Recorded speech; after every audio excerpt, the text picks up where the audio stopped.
warahmatullahi wabarakatuh. Pasca pengumuman pemenang Pilgub Jakarta, calon gubernur Jakarta nomor urut 3, Pramono Anung tengah menyiapkan tim transisi untuk memimpin Jakarta pasca dilantik nanti. Pramono menyebut sudah mengantongi sejumlah nama untuk tim transisi ini yang bertugas membantu kerjanya baik sebelum maupun sesudah pelantikan. Namanya sudah ada, termasuk tadi kami juga berdiskusi dengan Pak Ketua DPRD. Apapun dalam transisi pemerintahan itu perlu kebersamaan. Dan saya pribadi merasa nanti pada saatnya pasti akan segera kami umumkan. Sama Pak Ahok atau beda, Pak? Yang jelas ini adalah tim yang bekerja untuk membantu sebelum gubernur menjabat dan dilantik. Itu aja tugasnya. Berarti Ya. sebelum ya Pak ya? Ya. Sementara itu, Ketua DPRD DKI Jakarta, fraksi PKS Khoirudin yang bertemu dengan Pramono menyebut pertemuannya sebagai kerjasama untuk membangun komunikasi dan kolaborasi serta sinergitas antara eksekutif dengan legislatif demi kebaikan warga Jakarta. Komunikasi insya Allah semuanya buat kebaikan warga Jakarta. Kita siap kolaborasi, siap sinergi untuk kebaikan Jakarta. Kita meningkatkan kesejahteraan warga Jakarta. Sekitar itulah bagaimana menyelesaikan permasalahan Jakarta yang masih tersisa gitu ya. Insya Allah mudah-mudahan dengan sinergi ini ya kebaikannya buat seluruh warga Jakarta. Pramono Anung Rano Karno bakal merealisasikan sejumlah program dalam waktu 100 hari kerjanya setelah dilantik menjadi gubernur dan wakil gubernur Jakarta. Salah satunya mulai dari tuntaskan masalah Kampung Bayam, bank sampah hingga kartu Jakarta Pintar. Tim Liputan Kompas TV.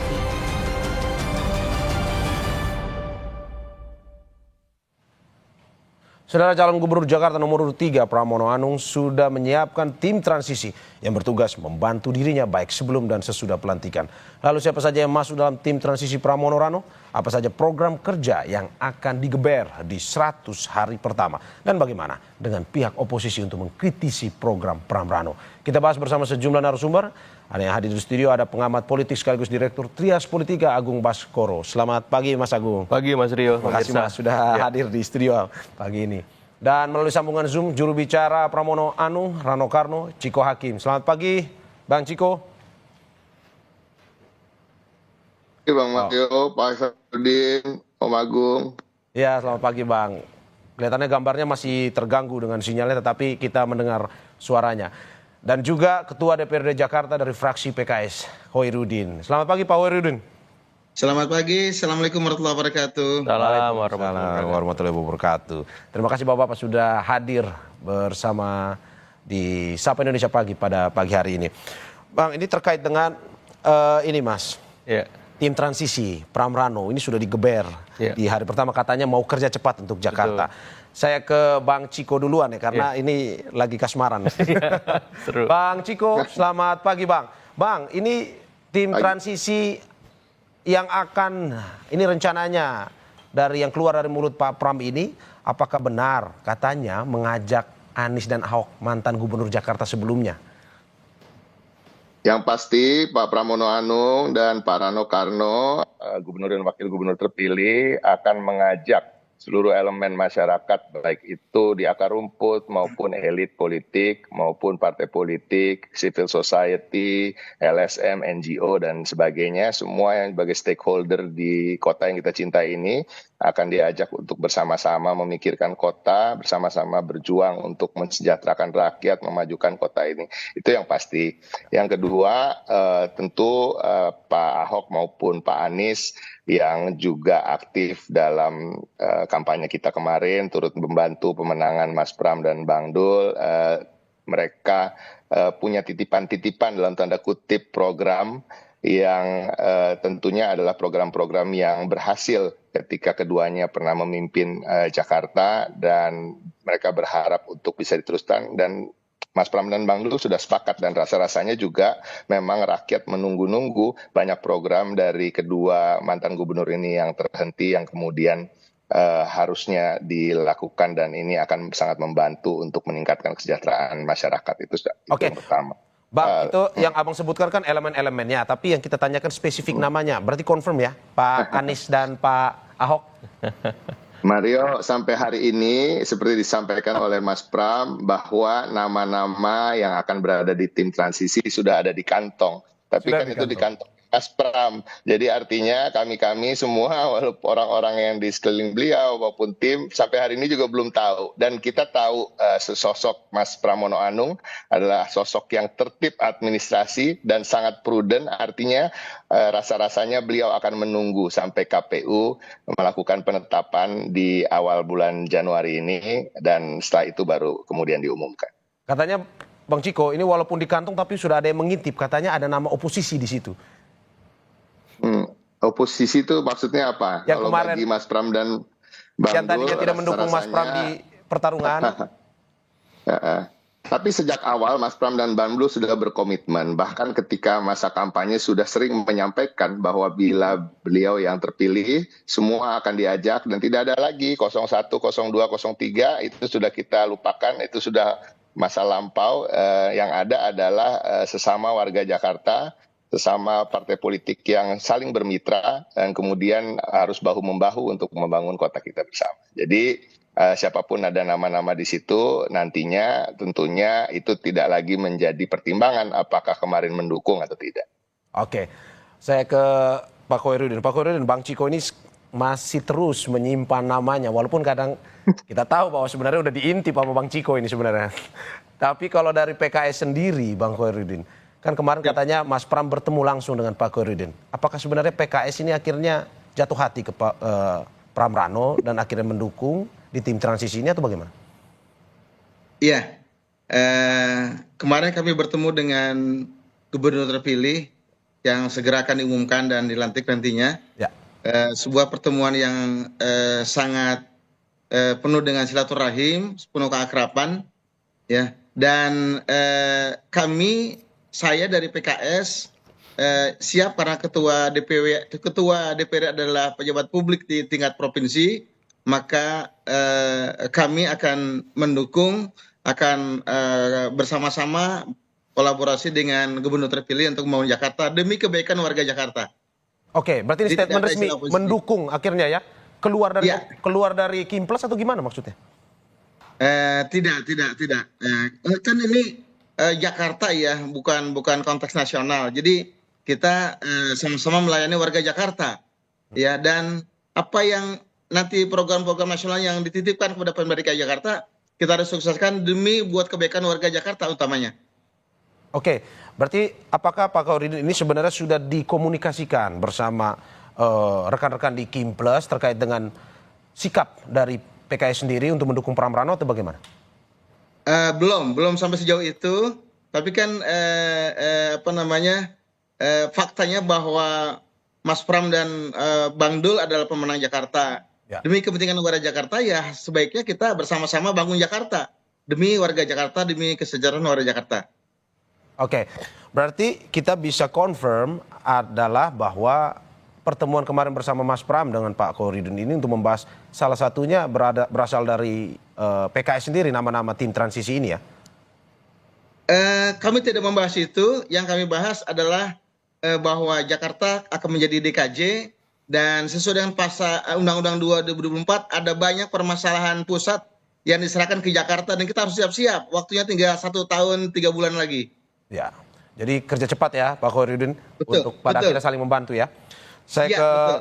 Mas Agung, Ya. ini rame soal transisi. Ini pentingkah sebenarnya transisi bagi seorang gubernur dan wakil gubernur baru atau gubernur dan wakil gubernur terpilih? Iya, menurut saya perlu ya Mas ya, karena secara politis ini menegaskan gengsi Jakarta sebagai pusat segala aktivitas di negara kita, ekonomi, politik, sosial seperti itu. Jadi dengan adanya tim transisi ini setidaknya marwah Jakarta sebagai daerah khusus itu memang terjaga. Yang kedua, secara sosiologis ini juga mengirimkan pesan positif kepada publik Jakarta bahwa Pram Rano itu siap memimpin, siap memberikan kontribusi terbaiknya, dan saya kira ini sinyal positif yang menurut saya pasar juga akan sangat mendukung ya. Nah, secara yuridis ini juga bukan hal yang baru karena di masa Anies saat menjadi gubernur sebelum dilantik bersama Sandi, dia membuat tim transisi juga. Ya. Dan ini mengingatkan kita flashback kepada Pak Jokowi di masa 2014 ya. Ya. Artinya memang ya tadi kelas Jakarta memang kelasnya nasional seperti itu punya reputasi yang besar dan perlu dijaga. Nah, di luar itu semua tugasnya apa sih? Ini kan yang menjadi pertanyaan. Selain soal harus ada koordinasi ataupun komunikasi dan sinkronisasi dengan gubernur-gubernur sebelumnya, ada kemudian 2 kali pejabat gubernur yang memimpin Pak Heru Budi sama Pak Teguh Setiabudi ya, dan itu perlu dikoordinasikan sebelum Dewan Aglomerasi terbentuk. Ya. Nah, yang ketiga ya tadi supaya komunikasi lancar dengan stakeholder utamanya legislatif DPRD provinsi, perlu juga keanggotaannya selain ex-gubernur ataupun PJ gubernur ataupun tim oposisi seperti itu, tim-tim yang memang punya dimensi teknokratis yang bisa mengorkestrasi ya hal-hal substantif yang menjadi programnya Anies, programnya Pak Ahok, programnya Pak Foke, supaya inline dengan programnya Pak Rano dan Pak Pram seperti Berarti itu. perlu peran Pak Ahok dan juga Pak Anies di Kalau menurut masa saya transisi. kenapa enggak ya, supaya ini ada akselerasinya, karena kan katanya Jakarta ingin menjadi kota global ya. Jadi kelas Jakarta ini harus dilihat sebagaimana kelas kota-kota dunia yang lain, dan itu membutuhkan kerja kolektif semua gubernur yang ada seperti itu. Oke, kalau menurut Anda, dari pengamatan Anda, siapa pada akhirnya nama-nama yang cocok Ya. untuk bisa mengisi tim transisi ini? Mungkin selain yang tadi Anda sebutkan, Pak Anies dan juga Pak Ahok. Pak Suswono nggak apa-apa. Kan Oke. Pak Suswono diterima di Koalisi Indonesia Maju Plus ya. Ya. Kalau Pak RK-nya di Dewan Aglomerasi misalkan. Jadi ada koordinasi yang sehat, yang menarik, yang ciamik Bang Ciko ya. Seperti itu. Oke, berarti tetap para pesaing kemarin diajak juga Angkurannya untuk... Pak Dharma, Pak Kunwardana, it's okay, itu gak bagus buat komunikasi dan stabilitas politik kita. Oke, saya ke Bang Ciko. Bang Ciko, terkait dengan tim transisi ini, apa sebenarnya yang ingin dikerjakan di masa-masa awal pemerintahan dari Pram Rano atau sebelum masuk menuju pemerintahan di masa awal? Yang pasti tadi mengkonsolidasikan kekuatan, artinya dalam artian visi misi kami, itulah kekuatan utama kami, bagaimana nanti bisa dijawantakan atau diterjemahkan dalam program-program ke depannya. Nah, tentunya ini butuh sinkronisasi tadi di internal maupun juga sinkronisasi dengan pegawai Pemprov yang existing sekarang dan juga DPRD. Jadi tadi bahwa Mas Pram dan Bang Dul telah berkomitmen untuk tidak lagi berbincang terkait dengan 01, 02, 03 karena memang kami betul-betul butuh untuk mendapatkan dukungan dari semua pihak, khususnya pihak yang dipimpin oleh Pak Khairuddin sebagai Ketua DPRD DKI Jakarta. Nah, dan yang ketiga, bagaimana nanti mempersiapkan apa-apa yang bisa menjadi transisi dari DKI Jakarta menjadi DKJ. Tapi itu lebih agak ke belakang. Tetapi pada prinsipnya ada janji program kampanye yang harus betul-betul ditunaikan. Dan kita sudah memilah-milahnya, dan tim transisi tentunya nanti juga akan memastikan bahwa janji-janji yang bisa realisasikan dalam jangka waktu 100 hari itu akan terjadi. Jadi ada beberapa janji yang memang rasa-rasanya akan betul-betul bisa direalisasikan dalam program 100 hari kita, seperti pengembalian warga Kampung Bayam ke kampung susun di kawasan JIS, penerima KJP kemudian tidak lagi harus mengurus dipusatkan di satu tempat di Rawabunga, sehingga kita tahu antriannya begitu panjang dari dini hari, dan juga udah ngantri panjang nggak dapat pula gitu kan. Nah, ini juga tidak tepat sasaran. Nah, ini yang akan diperbaiki, dan dalam 100 hari rasa-rasanya ini bisa, dan kepengurusan KJP kemudian akan dipusatkan di tiap kecamatan. Nah, kita juga mempersiapkan program sarapan pagi gratis, makan pagi gratis untuk mengkomplementari program makan siang gratisnya pemerintah pusat, sehingga masyarakat Jakarta tentunya SDM-nya juga, pembangunan SDM khususnya anak-anak bisa lebih baik ke depannya. Terkait banyak hal terkait dengan keumatan, misalnya melanjutkan program bantuan operasional tempat ibadah untuk bantu guru keagamaan, dan ini tidak hanya terbatas pada guru ngaji tapi juga guru sekolah minggu dan lain-lain. Transportasi kita akan menggratiskan 15 golongan, bukan hanya untuk naik Transjakarta atau busway tapi juga MRT dan LRT. Ada juga janji terkait dengan tenaga kerja, yaitu kita akan melaksanakan job fair di tiap kecamatan dalam waktu 3 bulan sekali. Jadi artinya dalam 100 hari pertama akan ada satu job fair yang diselenggarakan terkait dengan birokrasi dan pemerintahan dan juga ketenaga kerjaan. Kita tahu bahwa masyarakat Jakarta ini butuh lapangan kerja, ada 500.000 yang memang betul-betul butuh untuk bekerja, dan syarat-syarat untuk masuk jadi pegawai yang memang tidak membutuhkan skill yang tinggi, misalnya PPSU atau pasukan orangnya tidak harus SMA, jadi bisa lulusan SD menjadi pegawai Pemprov yang tidak memerlukan skill-skill yang berat. Nah, terkait dengan sampah, tentunya ada penyediaan bank sampah di tiap RT untuk pemilahan sejak rumah tangga, dan itu juga bisa menjadikan penghasilan tambahan bagi warga. Nah, masih banyak, ada beberapa hal lagi yang tentunya nanti akan digodok dan diupayakan maksimal untuk bisa dituntaskan dalam 100 hari pertama. Oke Bang, tapi disclaimer sedikit soal makan bergizi gratis, kan kemarin sempat diprotes, katanya 10.000 terlalu kemurahan, minta Pak Prabowo hitung ulang katanya. Berarti di Jakarta berbeda atau sama nih kayaknya? Kalau makan sarapan gratis saya rasa 10.000 cukup, insya Allah. Tapi gitu kita ya, Bang, lihat ya? nanti nilainya berapa ya kan. Kalau makan siang kan harusnya lebih berat. Tapi kita lihat nanti aja bagaimana hitung-hitungannya ke depan. Dan tentunya harus disetujui oleh Pak Khairuddin dan teman-teman di DPRD. Oke, Pak Khairuddin, apa sebenarnya yang bisa mungkin saja PKS bergabung ke pemerintahan Pram Rano, apa sumbangsi yang mungkin dipikirkan untuk membangun Jakarta? Ya, posisi kita sangat strategis karena PKS menang di Jakarta dan saya Ketua PKS DKI Jakarta juga Ketua DPRD.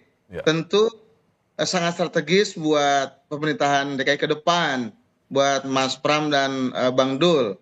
Sebetulnya eksekutif, gubernur, dan SKPD juga DPRD sama-sama pemerintahan daerah.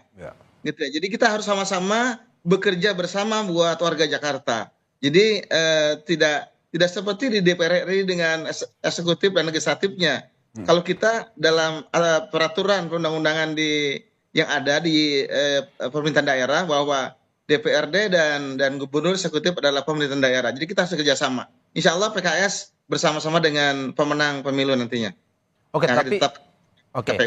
Tetapi kita bertanya, karena kan selama ini PKS selalu berada sebagai sebuah partai yang kritis sebenarnya terhadap pemerintahan, baik itu di masa Pak Ahok maupun masa Pak Anies kemarin. Apakah juga sama ketika diajak masuk ini masih tetap kritis seperti ala PKS biasanya? Iya, itu karakteristik PKS, dan memang walaupun kita tidak oposisi, koalisi bersama gubernur terpilih, tetap kita kritis terhadap permasalahan Jakarta yang memang perlu dikritisi. Kritik yang membangun gitu, Mas, insya Allah.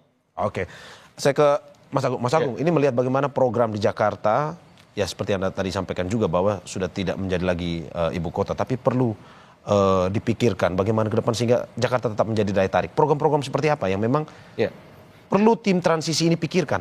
Ya, utamanya kan kemarin ada soal banjir, macet ya, kemudian soal ekonomi yang sekarang cukup menjerat ya, utamanya daya beli, lapangan kerja, soal kemiskinan di kota seperti itu. Dan saya kira memang untuk mencari solusi yang pas, diintegrasikan saja apa yang sudah dilakukan oleh Pak Foke, Pak Ahok, Pak Anies, kemudian PJ Gubernur sekarang, supaya tidak bekerja dua kali. Dan Mas Pram punya banyak inovasi untuk menuntaskan hal-hal tadi ya, misalkan macet ada kerja dari mana saja, kemudian juga soal banjir ada arahan misalkan bekerja sama dengan pemerintah pusat membangun tanggul raksasa misalkan, kemudian gimana caranya supaya rumah susun terintegrasi dengan pasar, kegiatan ekonomi di sana. Jadi hal-hal yang menurut saya perlu diakselerasi, perlu segera dieksekusi supaya pesan positif yang diterima publik soal tim transisi ini terjaga.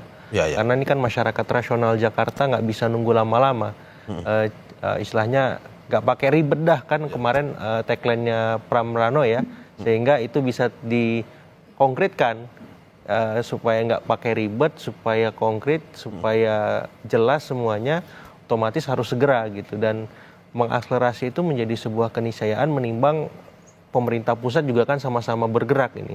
Jadi publik nggak bisa menunggu lama, khusus di Jakarta, agar apa? Agar memang Jakarta kota global itu bukan sekedar imajinasi semata ya, tapi juga bisa terrealisasi, terwujud, dan bisa dirasakan langsung efek-efeknya tadi, kampung bayam, KJP, dan seterusnya. Itu kan saya rasa itu langsung kena ke kantong mereka, hidup mereka, dan kalau bisa dieksekusi segera, itu luar biasa pasti. Oke, kalau melihat bahwa pada akhirnya si Pram Rano ini juga tadi yang seperti dikatakan bahwa sudah mulai mengajak yang kemarin bertarung Betul. di pilkada. Apakah memang bagaimana caranya mengakomodir ini tim yang besar? Ya. Ini PKS sudah masuk, belum lagi mungkin saja ada partai-partai yang lain yang masuk. Ini mengakomodir sehingga pada akhirnya transisi ini bisa mulus berjalan dan program-program bisa dilaksanakan dengan baik. Ya, saya melihat cikal bakal tim transisi ini arahnya memang sedikit banyak, saya ingat TGUPP ya, tim gubernur untuk percepatan pembangunan, dan bisa saja orang-orang yang ada di tim transisi ini melebur di sana gitu. Ya. Dan kalau kita merujuk di nasional, tim transisi ini akhirnya kemudian terintegrasi di Kementerian Keuangan, Ya. Kementerian Pertanian, Ya. kementerian yang lain seperti itu. Dan saya kira ini bagus ya, positif, supaya apa? Supaya sinkronisasinya yang selama ini jadi masalah dalam setiap pemerintahan itu bisa terreduksi, dan akhirnya bisa mengoptimalkan banyak unit-unit kerja di bawah gubernur nanti. Dan TGUPP waktu di masa Mas Anies itu saya lihat bahkan menerbitkan sebuah buku ya, blueprint yang itu bisa menjadi masukan buat tim berikutnya ketika membantu Pram Rano supaya gubernur dan wakil gubernur Pram Rano ini bisa bekerja dengan maksimal, karena Dewan Aglomerasi akan segera terwujud nih bentuknya, dan itu akan mengintegrasikan kawasan ya Jabodetabek, Jur sampai Cianjur. Nah, Jakarta punya peran yang cukup sentral untuk memastikan bahwa koordinasi, komunikasi, sinkronisasi, dan hal-hal yang fundamental agar Jakarta itu tidak terhambat dengan pembangunan di provinsi lain tidak terjadi seperti itu, Mas. Oke, ini saya ada pertanyaan menarik bahwa ini terkait dengan Pram Rano. Sebenarnya tim transisi ini dibuat untuk memuluskan pekerjaan dari gubernur sebelumnya ke gubernur yang terpilih, ataukah mungkin sebenarnya menjadi transisi antara gubernur saat ini dengan pemerintah pusat yang oposisi juga didukung oleh Kim Plus yang juga kita tahu bahwa bertarung bersama Pram Rano kemarin di pilkada. Kita ke Bang Ciko tetapi usai jeda berikut. Oke.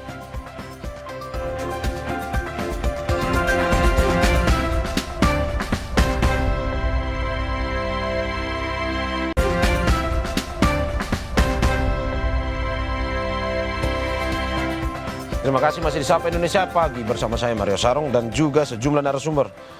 Bersama saya Mas Agung Baskoro, pengamat politik sekaligus Direktur Trias Politika, dan juga Ciko Hakim, juru bicara Pramono Anung Rano Karno, dan Ketua DPRD DKI Jakarta Khoirudin. Saya lanjut ke Bang Ciko, Mas Agung ya. Bang Ciko, ini melihat bagaimana, apakah sebenarnya ini kan tim transisi katanya hanya akan dilanjutkan hingga masa pelantikan. Tapi kalau misalkan kinerjanya bagus, apakah mungkin akan seperti TGUPP era Pak Anies atau bagaimana? Ya, kita tunggu aja, itu yang lebih tahu tentunya Mas Pramono Anung, dan beliau belum membahasnya di tim. Ya. Tapi pada prinsipnya tentunya tim transisi ini nantinya juga akan melakukan sinkronisasi yang intens dengan para pegawai di lingkungan Pemprov, khususnya di balai kota. Jadi prinsipnya mungkin saja akan ada yang kemudian dilanjutkan kemudian menjadi tim di internal gubernur maupun wakil gubernur. Jadi segala halnya pastinya mungkin. Oke, saya ke Pak Khoirudin. Pak Khoirudin, bagaimana misalnya pada akhirnya PKS terus diajak nih, dalam arti tidak hanya tim transisi, tidak hanya sebagai penetapan awal lah untuk membangun program-program, tapi juga ikut mengawasi program tersebut, membangun program tersebut. Apakah PKS ini siap untuk bersama Pram Rano ke depan? Iya, karena pejabat publik kita ini DPRD ya, sebagai sebuah institusi pemerintahan daerah, kita mau tidak mau harus bersama-sama dengan gubernur terpilih. Ya, apalagi kita akan mengawasi apakah program-program yang akan dibuat oleh tim transisi, ya RPJPMD, Rencana Pembangunan Jangka Menengah Daerah ini sesuai atau tidak dengan RPJP daerah. Kita akan kawal itu. Jadi PKS sebagai partai pemenang di Jakarta yang diamanahkan oleh warga Jakarta harus mengawal itu semua. Jadi harus kita kontrol agar kepentingan warga Jakarta bisa kita pastikan terus berada pada tracknya. Jadi PKS terus bersama-sama dengan gubernur terpilih, walaupun demikian tetap kritis kita ya untuk bisa memastikan bahwa semua program berjalan sesuai dengan target yang telah ditetapkan. Oke. Gitu, Mas. Oke, tapi kita melihat bahwa akan ada perubahan yang sudah tidak lagi menjadi ibu kota. Apakah akan ada program-program besar atau pembahasan-pembahasan yang penting nantinya akan dibahas terkait dengan daerah khusus Jakarta ini? Iya, betul, Mas Mario. Ya. Bahwa seiring dengan adanya Undang-Undang Nomor 2 Tahun 2024, Pasal 20, di sana sebutkan ada 15 urusan pusat yang akan diserahkan ke Jakarta. Ya. Dan waktu yang diberikan oleh undang-undang tersebut adalah 2 tahun. Sekarang sudah hampir 1 tahun. Jadi saya mengingatkan kepada gubernur terpilih agar bersiap-siap kita bersama-sama menyiapkan tim transisi Jakarta menjadi daerah khusus Jakarta, tidak lagi ibu kota. 15 urusan pusat yang diserahkan ini apa sudah kita siapkan? Regulasinya, anggarannya, ya pergubnya, perdanya. Jadi ini banyak pekerjaan berat yang harus kita siapkan untuk membuat Jakarta baru, Jakarta sebagai kota bisnis dan kota global. Begitu, Mas. Sangat banyak. Oke. Apa saja yang menjadi urgennya, Pak? Yang paling penting dari 15 poin tersebut? Di antaranya urusan kelautan, ya, urusan pendidikan. Urusan kelautan ini penting, Mas, karena memang kita ada pesisir utara, Pulau Seribu, wilayah geografi kita yang sangat strategis. Dan kalau kita kembangkan dengan benar, maka dia sumber PAD yang sangat menjanjikan. Kita bandingkan dengan Maladewa, Maldives yang lebih kecil ketimbang Pulau Seribu, bisa menghidupi satu negara gitu ya. Dan kita belum mengembangkan Pulau Seribu. Dan ini sudah kita putuskan dalam Perda RT/RW, dalam RPJPD. Dan kita sudah menetapkan bahwa 12 mil laut pesisir utara adalah hak pengelolanya oleh Jakarta. Dan ini harus kita manfaatkan. Nah, gubernur yang terpilih, ayo bersama-sama kita segera running, ya, memanfaatkan peluang PAD kita agar bisa mendapatkan PAD yang signifikan. Jakarta Utara sebagai kota pariwisata ke depan, sebagai kawasan ekonomi khusus yang nantinya bisa memberikan sumbangan PAD yang besar. Yang dengan demikian bisa melayani masyarakat dengan baik nanti insya Allah. Terutama di dalam pendidikan dan kesehatan. Oke, Pak, berarti ini sudah dibahas di awal bersama PJ Gubernur yang saat ini sedang menjabat, ataukah menunggu nanti di saat Pramrano dilantik? Saat PJ Gubernur sudah kita bahas, bahkan sudah saya kepalu untuk penetapan tata ruang wilayah Jakarta Utara. Kita sudah menyelamatkan 12 mil laut kita, dan segera kita akan buat norma, standar, prosedur, dan kriteria untuk bisa memastikan bahwa ini sesuai dengan hak dan kewajiban kita warga Jakarta sebagai eksekutor pemerintahan di daerah.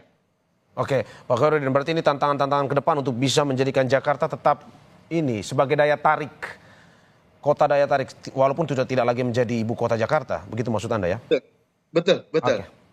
Oke, saya ke Mas Agung. Mas Agung, ini bagaimana melihat bahwa pembahasan program dan segala macam ini sudah dilakukan, pada akhirnya pun plus Pramrano nantinya akan melanjutkan, tetapi dengan tantangan-tantangan bahwa ada beberapa program yang memang tidak lagi sesuai dengan, karena ini Jakarta akan berubah, sudah tidak lagi menjadi ibu kota Indonesia.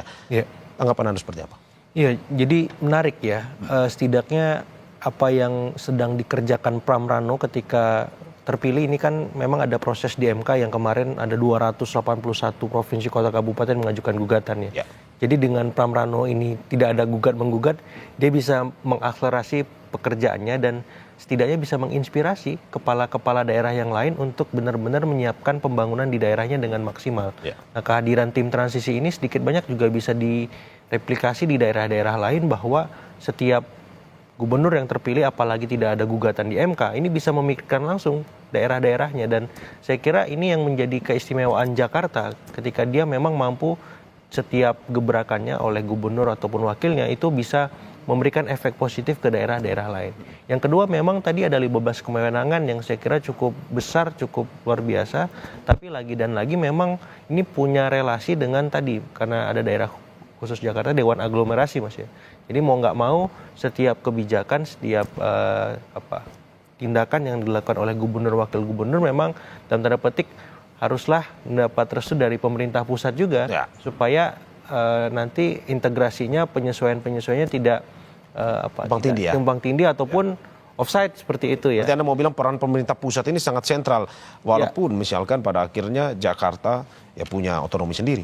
Persis, karena mau nggak mau kita tahu bahwa ya dia menjadi magnet ekonomi ya untuk Indonesia. Biar bagaimanapun Nusantara menjadi ibu kota, tetap Jakarta itu menjadi epicentrum semua kegiatan politik juga, sosial bahkan seperti itu. Sehingga mau nggak mau Pramrano ini harus intensif komunikasi ke pemerintah pusat, bahkan presiden, supaya apa? Supaya dukungan-dukungan yang sifatnya finansial, sosial, politik dan lainnya itu memang benar-benar bisa mereka peroleh. Karena kalau hanya sebatas koordinasi di internal pemerintah Jakarta saja, saya khawatir nanti ada banyak program yang tidak bisa berjalan karena restu dan izin tadi tidak mereka peroleh seperti itu. Oke, saya ke Bang Ciko. Bang Ciko, ini menarik karena kita sudah singgung terkait dengan pemerintah pusat. Bagaimana Anda melihat bahwa sebenarnya ada anggapan tim transisi ini bukan saja hanya untuk memuluskan pemerintahan lama, gubernur lama ke gubernur baru, tapi juga memuluskan komunikasi antara gubernur baru dengan pemerintah pusat. Ini tanggapan Anda seperti apa? Tanggapan saya begini, kalau kita melihat terkait dengan itu, memang kalau melihat seperti rumusnya ini kan sepertinya agak sulit gitu ya dari awal bahwa ini hanya didukung satu partai, kemudian dalam pertarungan pilkadanya melawan calon yang didukung sekian belas partai yang kemudian juga adalah bagian dari pemerintahan pusat. Tetapi kan kita juga harus melihat sosok. Nah, alhamdulillah saya rasa Pak Khairuddin juga akan sepakat terkait dengan ini. Pak Pramono Anung ini adalah sosok yang memang unik di perpolitikan Indonesia, sosok yang memang loyal terhadap satu partai di mana beliau bernaung, tetapi dapat diterima oleh semua kalangan. Baik dalam relasinya walaupun dalam posisi koalisi maupun di luar koalisi dan lain-lain. Dan ini suatu keunggulan dan kelebihan dari sosok Mas Pram yang punya relasi yang sangat baik dengan Presiden Prabowo Subianto dan tidak pernah ada permasalahan yang berarti dengan juga para menteri di kabinet, sehingga rasa-rasanya tim transisi kalaupun sudah ada nanti yang terbentuk, yang justru harus lebih banyak belajar dari sosok Pramono Anung untuk bagaimana bisa mempunyai relasi yang baik dengan segala pihak. Tapi pada prinsipnya tentu nanti dalam masa transisi komunikasi dengan semua pihak itu sangat dibutuhkan. Dan tadi seperti Mario sampaikan, yaitu mungkin dan pastinya akan menjadi salah satu unsur apa yang akan kita kedepankan juga. Oke, berarti sosok kuncinya Mas Pram ini ya? Oh iya, kalau kita bicara soal pilkada, soal pilpres atau soal hal-hal yang terkait dengan pemilihan langsung untuk satu kepala pemerintahan, tentunya sosok itu juga makes a difference gitu. Jadi tidak hanya siapapun yang menang, nggak bisa begitu, tapi siapa yang menang, siapa yang menjadi gubernur, siapa yang menjadi wakil gubernur, itu juga yang kita juga harus ukur, sehingga ini ya yang tentunya akan menjadi kekuatan ke depannya terkait dengan tadi relasi-relasi dengan siapapun itu, yang tidak lagi kita pandang bulu apakah kemarin mendukung atau tidak. Nah memang Pak Khairuddin tadi juga sudah sampaikan, relasi di tingkat daerah dan pusat itu berbeda. Ketika di pusat itu ada eksekutif, legislatif, dan yudikatif yang betul-betul agak terpisah sifatnya. Namun kalau di pemerintahan daerah ini adalah satu kesatuan, bahwa DPRD juga adalah bagian dari pemerintahan daerah. Dan saya rasa sosok Mas Pramono Anung sangat bisa menjaga relasi yang baik dengan semua stakeholder di Jakarta, dan insya Allah Jakarta akan lebih baik lagi dan tadi menjadi kota global yang lebih setara dan berkeadilan. Oke, Pak Khairuddin, bagaimana Anda melihat bahwa komunikasi ini akan lancar di nantinya dengan tim transisi antara pemerintah daerah, pemerintah baru di Gubernur di Jakarta dan juga pemerintah pusat? Saya yakin bisa harmoni karena kita berada dari satu titik pertemuan, yaitu kepentingan warga Jakarta. Kalau seandainya pemerintahan Jakarta oposisi dengan pemerintah pusat, yang dirugikan adalah warga Jakarta. Jadi memang seharusnya kita di pemerintah daerah searah dengan pemerintah pusat. Contohnya saja, misalnya untuk 13 sungai yang mengalir di Jakarta, untuk bisa kita normalisasi, izinnya di pemerintah pusat. kalau kita oposisi dengan pemerintah pusat, izinnya nggak keluar. Kita punya sumber daya, punya anggaran, punya alat beratnya, tidak bisa digunakan. Jadi tidak boleh oposisi, harus bersama-sama dengan pemerintah pusat buat kepentingan warga Jakarta. Jadi kita bertemu dalam satu titik yang sama, yaitu kepentingan masyarakat Jakarta, bukan kepentingan kelompok. Oke, terakhir saya ke Mas Agung. Mas Agung, ini melihat bahwa ini tim transisi juga dibuat pada akhirnya untuk memuluskan komunikasi antara pemerintah Pram Rano nanti dan juga pemerintah pusat, karena memang saling berkaitan. Bagaimana Anda melihat bahwa sosok Pram menjadi kunci nantinya? Iya, Mas Pram ini diterima semua ya, baik lawan maupun kawan. Tadi Bang Ciko juga sempat menyebutkan.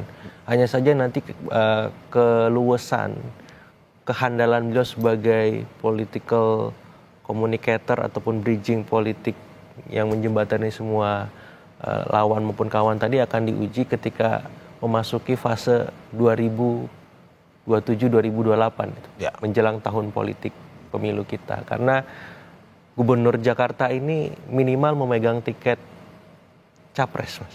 Oh gitu ya. Maksimal ini kita sudah menjadi berpikir jauh ke presiden, 2029 seperti ya. itu. Secara langsung ataupun tidak.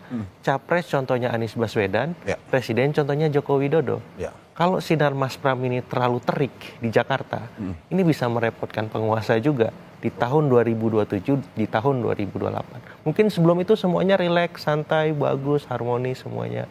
Ya, tapi ini politik gitu. Ya. Apalagi ini Jakarta kita bahas. Nah, itu bagaimana mengkomunikasikan, di situ Mas Pram diuji. Keluasannya, kehandalan, janjinya untuk setelah satu periode pamit, di situ diuji. Kita lihat apakah benar-benar begitu, atau jangan-jangan Anies Pram terwujud misalkan 2029 atau Pram Anies misalkan. Nah, itu kita kan nggak tahu. Oke, ini saya lihat Bang Ciko udah senyum-senyum pengen menambahkan, tapi sayangnya waktunya sudah habis, Bang Ciko. Jadi kita harus akhiri dialog hari ini. Tapi terima kasih Bapak-Bapak atas apa yang disampaikan. Semoga memang bisa memberikan masukan. Betul. Juga untuk membangun Jakarta. Pada akhirnya bisa sesuai dengan program-program yang dijanjikan. Terima kasih pengamat politik sekaligus Direktur Trias Politika Agung Baskoro. Sama-sama. Bersama Zoom, juru bicara Pramono Anung Rano Karno, Ciko Hakim, dan juga Ketua DPRD DKI Jakarta Koirudin. Terima kasih Bapak-Bapak, sehat selalu.